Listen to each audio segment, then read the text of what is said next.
Bienvenue sur le podcast Explique-moi le Human Design comme si j'avais 6 ans. Je suis ton hôte Stéphanie Dolegui. Ce podcast a pour but de rendre la compréhension de ton schéma de Human Design super simple et facile. Mais dis-moi, as-tu déjà regardé ta charte en te demandant ce que signifiaient toutes ces formes, ces lignes, ces nombres ? Peut-être même as-tu déjà lu la description de ta charte et t'es-tu senti submergé et perdu par toutes ces informations ? Rassure-toi, j'ai été dans le même cas que toi. Et c'est pour ça qu'aujourd'hui, je me décide à t'accompagner de façon différente. En Human Design, le type énergétique est une des portes d'entrée à la compréhension de ton fonctionnement énergétique. On compte généralement 5 types énergétiques. Et si tu rejoins le podcast aujourd'hui et que tu découvres le Human Design pour la première fois, je t'invite à aller écouter les épisodes de la saison 1 où je décortique les caractéristiques des différents types énergétiques. Tu peux également télécharger gratuitement un aide-mémoire qui te sera précieux, je pense, pour débuter. Quand j'ai découvert que j'étais projecteur, il y a eu d'abord cet effet waouh, j'en parle tout le temps, je le dis. Cet effet où tu te dis, ouais, je comprends maintenant pourquoi j'ai eu tel comportement, pourquoi telle situation s'est présentée à moi, pourquoi je l'ai vécu de telle et telle façon. Et puis après, il y a eu ce deuxième effet qui se coule, à savoir, j'en fais quoi, moi, maintenant, de cette information. C'est bien beau de savoir que je suis projecteur, mais concrètement, ça veut dire quoi? Comment je le mets en application, ce que je viens d'intégrer intellectuellement. Et la question que je voulais aborder aujourd'hui à travers cet épisode de podcast, c'est une question que je me pose depuis que j'expérimente mon type énergétique, c'est et si mon type énergétique en Human Design était le dilemme, c'est-à-dire le défi que j'ai choisi de travailler dans cette incarnation. Aujourd'hui, je voudrais te partager cette vision sur le Human Design. Pour moi, le Human Design, c'est pas un simple outil de connaissance de soi, de développement personnel, même si, pour moi, il fait partie de ce couteau suisse hyper précis pour apprendre à mieux se connaître. C'est avant tout une modalité de vie, un terrain d'apprentissage, une carte qui nous permet de raconter notre histoire de vie unique et de s'amuser avec cette histoire de vie à travers le chemin que nous propose notre carte. L'observation que j'ai pu en faire à travers mes propres expériences d'une part, puis en accompagnant mes clients, c'est que nos frustrations, nos résistances, notre amertume, nos périodes de découragement ne sont en fait pas de simples erreurs de parcours ou de simples inconforts, mais ce sont plutôt des invitations à comprendre ce que l'on est venu explorer et maîtriser dans cette vie. Et j'ai trouvé intéressant de te le partager. Donc cela a poussé mon questionnement encore plus loin en me demandant pourquoi c'était si difficile d'accepter son propre fonctionnement énergétique, entre autres. Pourquoi c'est plus simple de le rejeter en le niant ou en se trouvant des excuses plutôt que d'essayer, enfin essayer c'est pas un mot que j'aime bien, mais plutôt que de l'incarner pleinement. Et surtout, ce que j'ai trouvé intéressant d'observer, c'est comment ce défi énergétique influence nos relations et nos interactions avec les autres. Un dilemme, c'est avant tout, pour moi, une situation dans laquelle on se retrouve, on est confronté à un choix difficile entre deux options. Souvent, ces deux options sont contradictoires et ces deux options présentent chacune des inconvénients et des avantages. En d'autres termes, quelle que soit la décision que l'on va prendre, il y aura toujours un compromis et une conséquence à notre choix. En Human Design, je considère le dilemme comme étant intérieur. Ça peut être par exemple quelqu'un qui ressent une contraction entre son type énergétique et son environnement, entre la façon naturelle qu'il aurait de fonctionner et le conditionnement qu'il aurait reçu. Quelqu'un par exemple dont l'autorité intérieure lui donne une direction et que cette direction entre en contradiction avec des pressions extérieures. Donc chaque type énergétique vient avec un défi spécifique à intégrer. Une leçon énergétique que l'on n'a pas encore complètement maîtrisée et qui pourtant définit toute notre manière d'être et d'interagir avec le monde extérieur. Donc je vais essayer d'être la plus claire et la plus concrète possible en essayant de donner des exemples concrets et pratiques. Si par exemple tu es générateur ou manifesting générateur, ton défi, ça va être d'apprendre à répondre au lieu de forcer et d'initier. Toute ta vie, tu es conditionné à croire que tu dois prendre des initiatives. D'ailleurs, ça concerne le générateur, mais ça concerne l'ensemble des types énergétiques. La société actuelle fait que on doit initier pour avoir. Donc, dès le plus jeune âge, avec les parents, à l'école, puis plus tard dans les études supérieures, dans le travail, on est poussé à initier. Mais en réalité, l'énergie d'un générateur ou d'un manifesting générateur fonctionne différemment. Ils sont conçus pour répondre à ce qui les fait vibrer plutôt que d'initier des actions qui ne leur correspondent pas. En tant que projecteur, mon plus grand défi, et c'est pas des moindres, ça a été d'accepter que ma valeur ne dépendait pas de mon effort. Toute ma vie, on m'a dit qu'il fallait que je travaille dur pour y arriver. C'était inconcevable que je ne bûche qu'1 heure, par exemple, alors que d'autres avaient bûché 3 heures pour la même interro. Et j'ai toujours eu tendance à comparer mon travail et mon efficience, mon efficacité à celle des autres. Bien sûr, j'avais tort avec le recul, mais j'ai été conditionnée à agir, à me montrer, à prouver mon utilité, alors qu'en vérité, mon énergie, elle n'est pas faite pour ça. Elle est faite pour guider, pour éclairer, et cela ne peut se faire que lorsque je suis reconnue et invitée, et mon efficacité n'est pas liée à ma façon de faire, mais plutôt à ma façon d'être. Et je me rends compte que si je suis alignée, je peux abattre le même travail qu'un autre, mais en 3 fois moins de temps, parce que mon énergie, elle est focus. Et que quand je suis alignée dans ce que je fais, je peux abattre vraiment un travail considérable en un minimum de temps.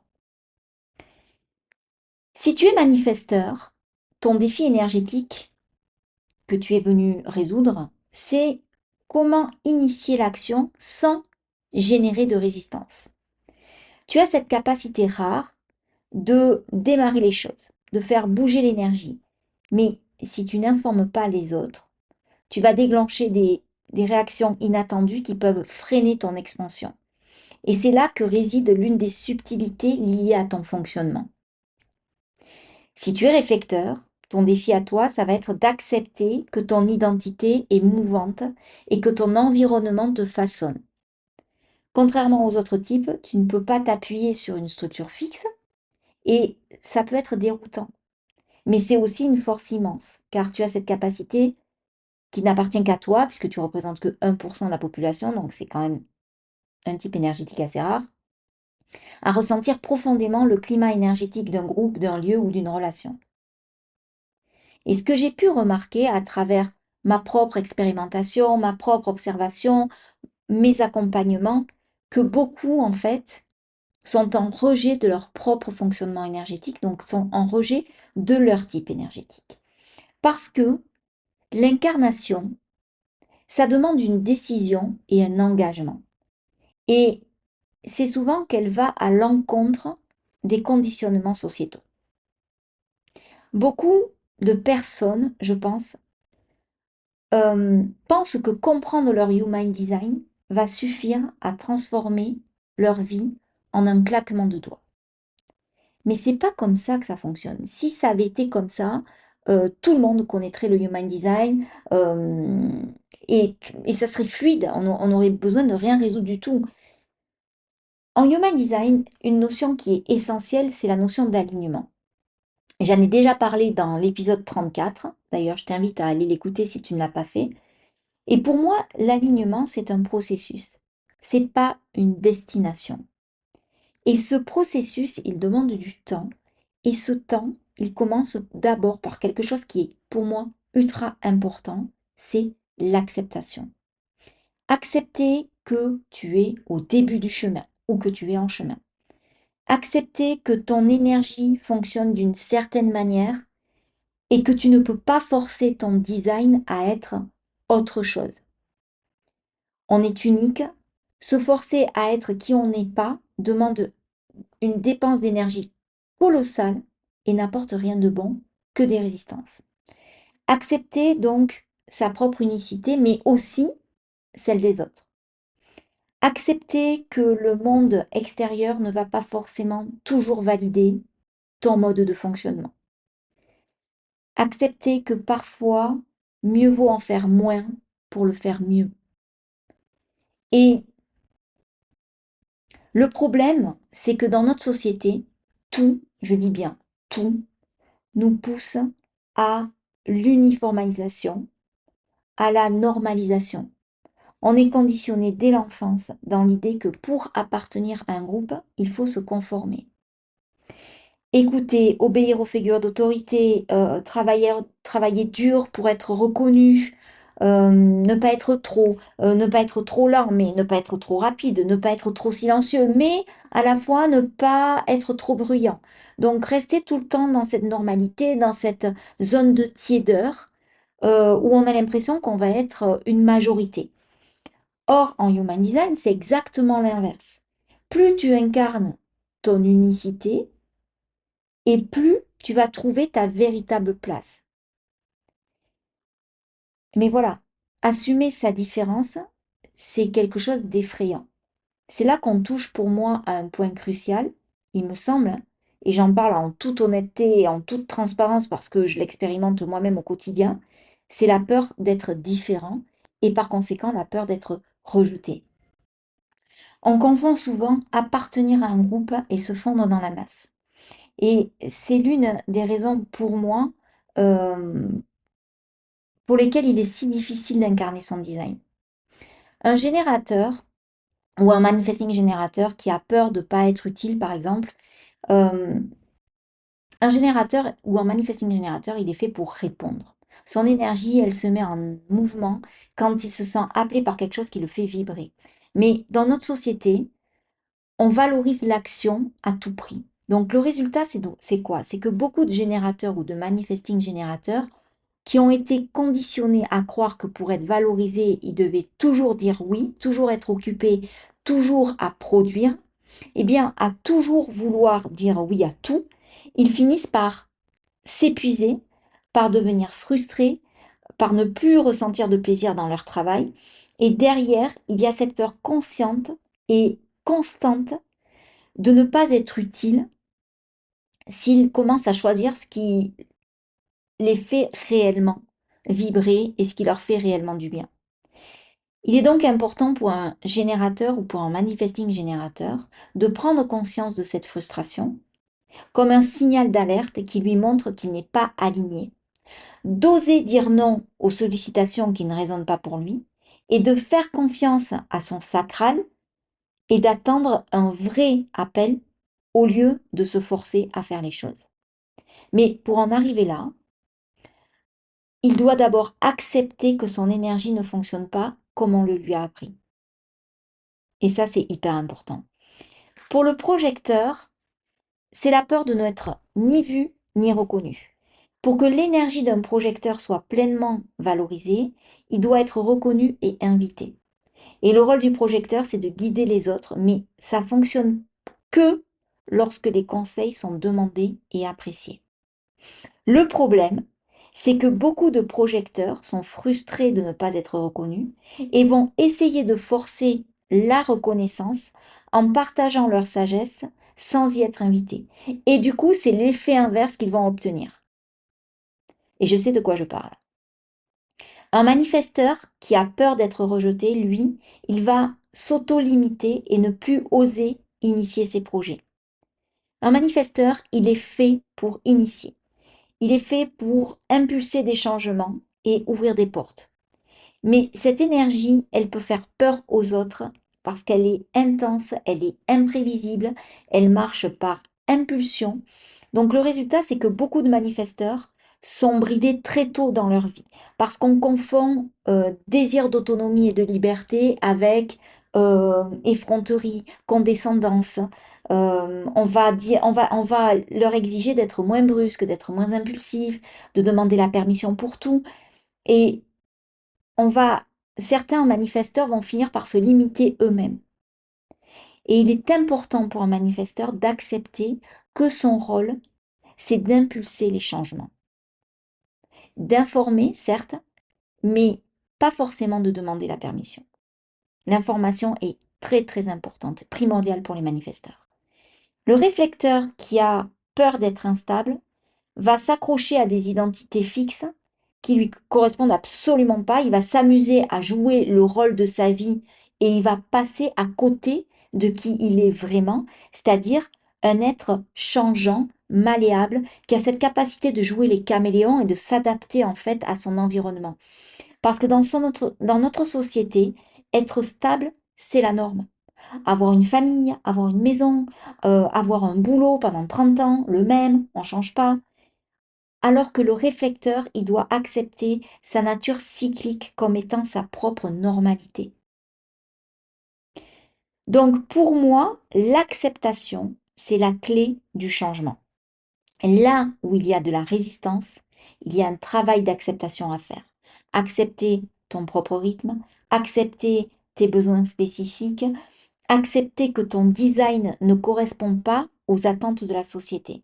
Et surtout, accepter que l'alignement, c'est un processus, c'est pas une destination. Et ça, je trouve hyper important de le répéter. C'est ce que je travaille au quotidien dans mon expérimentation parce qu'accepter, ça prend du temps.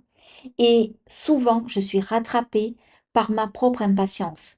Et quand mon impatience se met à jouer euh, les numéros un du podium, ben en fait, ça entraîne énormément de résistance et ça me procure tout l'effet contraire de ce que je désire. Donc, je t'invite vraiment à te poser la question pour savoir ce que tu as du mal à accepter dans ton fonctionnement énergétique, dans ton propre design. Et je vais aller encore plus loin dans mon raisonnement. Si chacun de nous porte en lui un dilemme énergétique, un défi sur son propre fonctionnement, alors nos relations deviennent des espaces où ces dilemmes s'activent mutuellement et interagissent. Quand on interagit avec les autres, cela révèle la plupart du temps nos propres résistances, nos conditionnements et nos mécanismes de défense. Parce que, comme je le disais dans l'épisode sur l'alignement, c'est hyper facile d'être aligné quand on n'est pas en contact avec quelqu'un d'autre. C'est facile. Mais quand on rentre en contact avec d'autres êtres humains qui ont un fonctionnement énergétique différent du nôtre, des visions différentes de la nôtre, des pensées qui ne sont pas forcément dans le même courant de pensée que les nôtres, là, ça commence à devenir intéressant. Parce que c'est précisément dans le regard de l'autre que nos dilemmes énergétiques y prennent vie. Parce que dans une relation, on va projeter des attentes. On cherche à combler nos propres manques. On tente de trouver une harmonie entre ce que nous, on est et ce que l'autre est. Et c'est là que tout devient intéressant. Parce que si tu n'es pas au clair avec ton propre fonctionnement, il y a de fortes chances que tu vives ta relation en réaction plutôt qu'en pleine conscience. Si on prend l'exemple d'une relation entre un générateur et un projecteur, on va souvent osciller entre frustration et manque de reconnaissance. On va prendre l'exemple banal d'un couple, on va les appeler Claire et Thomas par exemple. Voilà, ne vous reconnaissez pas, je prends un truc au hasard. Bon, Claire est générateur. Elle travaille sans relâche, elle enchaîne les projets, elle dit oui à tout, elle finit chaque journée, elle rentre, elle est vidée, elle est frustrée, elle est épuisée. Elle sait qu'elle n'est pas à sa place, elle n'est pas totalement épanouie, mais elle ne sait pas comment faire autrement. Elle a la tête dans le guidon, elle ne sait pas. En fait, elle a le mur devant les yeux, elle ne sait pas voir plus loin. Thomas, lui, il est projecteur. Lui, il voit clairement que Claire, elle s'éparpille, qu'elle n'écoute pas ce que lui dit son sacral, qu'elle est complètement déconnectée de ce qui la fait vibrer, que elle n'est pas dans euh, des élans qui l'animent, quoi, enfin des élans qui lui procurent vraiment du plaisir. Et il veut l'aider. Alors, il lui donne des conseils: «Oh mais Claire, tu fatiguée, mais tu devrais faire ci, tu devrais faire ça, tu devrais arrêter, de travailler avec un tel parce que, franchement ton énergie, ça va plus, ça te correspond pas et puis, si tu continues à faire des trucs comme ça, tu vas faire ça, ici et ça». Mais à chaque fois, Claire elle rejette ses conseils et elle se braque et ça finit toujours en engueulade. Elle se trouve des excuses pour tout, elle réplique sur chaque argument, ça finit en dispute. Mais pourquoi? Parce qu'en fait, elle n'a pas sollicité les conseils de Thomas. Elle n'a pas reconnu en Thomas une aide précieuse, un guide, une sagesse. Et parce que Thomas n'a pas attendu d'être invité. Et même si ses conseils sont justes, ils ne sont pas entendus tant que Claire ne l'a pas reconnu comme étant son guide. Alors, comment on peut transformer cette dynamique? Ben, déjà, Claire, en tant que générateur, doit vraiment prendre conscience de, de son corps. Elle doit reconnecter et réapprendre à écouter son sacral. Et quand elle aura fait ça, en deuxième étape, elle pourra dire à Thomas, écoute Thomas, euh, quand je ressentirai que quelque chose ne va pas, euh, et que j'ai besoin de ton conseil, de tes conseils, je te solliciterai. Je prendrai appui sur toi. Thomas, lui, doit attendre d'être invité. Plutôt que de donner ses conseils à tout va en permanence, qui ressemblent plus du coup à des injonctions, hein, même si ça part d'une bonne intention, il peut poser toujours la simple question qui, pour moi, m'a sauvé dans plein de situations. C'est, est-ce que tu veux mon avis là-dessus? Est-ce que tu m'autorises à te donner mon avis? Et en faisant cela, ils respectent chacun leur propre dilemme énergétique et la relation devient beaucoup plus fluide parce que toutes les résistances sont levées, toutes ces incompréhensions, ces maladresses. Donc dans une relation amicale ou professionnelle, un projecteur ressent souvent une immense amertume s'il ne se sent pas reconnu. Moi, j'en ai beaucoup souffert à titre personnel, c'est pour ça que j'en parle. J'ai toujours su voir et anticiper les dynamiques relationnelles au sein d'un groupe. Je sais détecter qui va s'entendre avec qui, je perçois les tensions et je suis très dans le rôle de médiateur et je sais de façon intrinsèque comment améliorer les choses. C'est quelque chose qui m'a beaucoup aidé, notamment dans la gestion de mes classes. Et pourtant, surtout en réunion avec mes collègues, quand je voulais donner des conseils non sollicités pour un meilleur fonctionnement, j'ai toujours été soit ignorée, soit remballée. C'était comme si personne ne me voyait, comme si on avait coupé le son. Et il y a vraiment cette sensation hyper désagréable de devenir invisible. Mais maintenant que je sais tout ce que je sais, ça s'explique par le fait que je veuille donner mon avis ou mes conseils alors qu'on ne me l'a pas demandé. Que je veux apporter ma guidance sans avoir été reconnue pour ça au préalable. Et ça, je l'ai appris. Et quand je l'ai appris, identifié, accepté, ça a changé complètement ma vie. Mes conseils ne sont plus en libre service. Et plutôt que d'essayer de guider tout le monde, je dois partager mes observations avec ceux qui demandent réellement mon avis. Et ça a complètement changé ma posture dans pratiquement toutes les sphères de ma vie. Donc en me concentrant sur les bonnes invitations, je suis beaucoup moins dans l'attente d'une reconnaissance qui ne vient pas. Et ce que j'ai appris à faire, c'est à me reconnaître d'abord. Donc, une dynamique relationnelle, elle devient beaucoup plus fluide quand chaque personne connaît et accepte son propre fonctionnement. Tu ne peux pas comprendre pleinement l'autre tant que tu ne t'es pas compris toi-même. Et le travail commence toujours par soi. Donc, je t'invite à te poser cette question. Quelle est la dynamique énergétique que tu répètes le plus dans tes relations et qui t'amène d'un côté des résistances, de l'autre de la fluidité?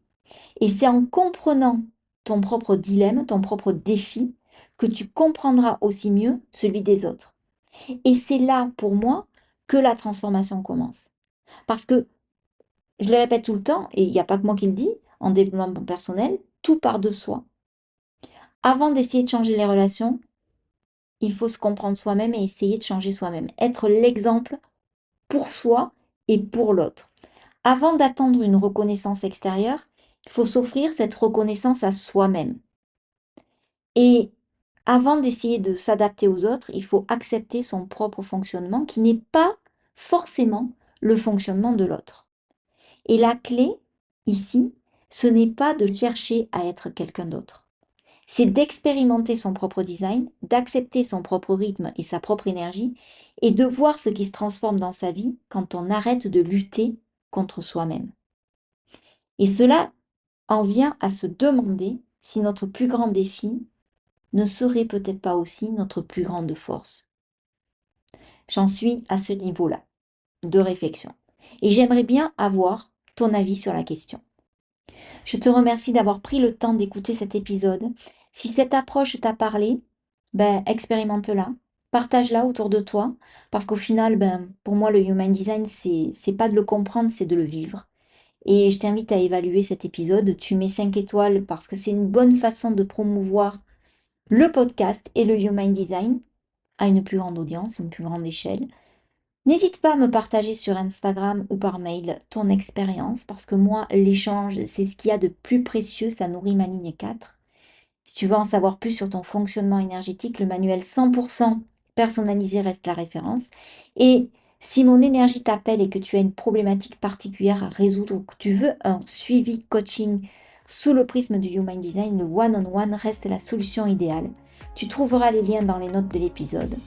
Je te souhaite une excellente semaine et te retrouve sur Instagram. D'ici là, bye bye!